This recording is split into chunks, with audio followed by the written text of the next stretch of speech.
Os nossos membros podem contribuir na sua própria comunidade sendo um exemplo daquilo que nós aprendemos e vivemos na igreja.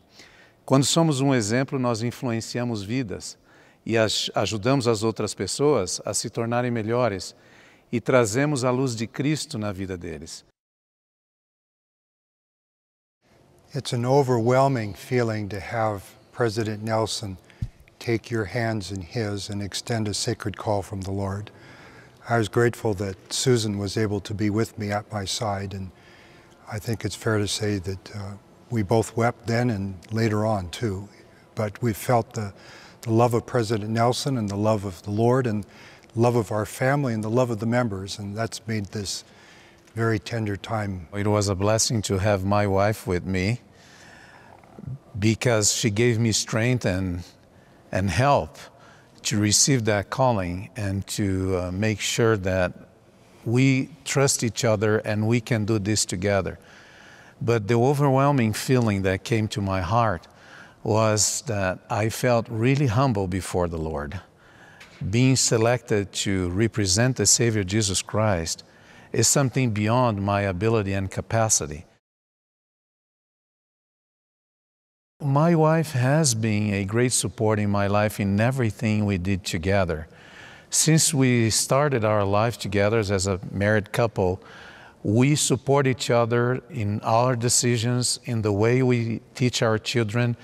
We never made decisions separated, and she helps me to identify the things that I can be different, can I do different, and I help her doing the same thing. So it's a mutual support. Susan is wonderfully spiritually sensitive. She's always focused on others. I'm just grateful that in things difficult and things joyful that we can do them together. She's a wonderful friend and a wonderful counselor, and it's just wonderful that we can do these things together. President Nelson is a man of great vision and great focus and great energy, and it's a privilege to work together as a member of the Quorum of the 12 Apostles in close cooperation with the First Presidency. It's an amazing experience to see a man like him with the energy he has, with the age he has, going everywhere in the world. What a great motivation to us to follow his example. I received a lot of emails, text messages, and people congratulating me for this great opportunity. My answer to them was, I was called to represent the Savior Jesus Christ, and I was called by revelation and inspiration from a prophet, and to represent the First Presidency in all the dealings of the church.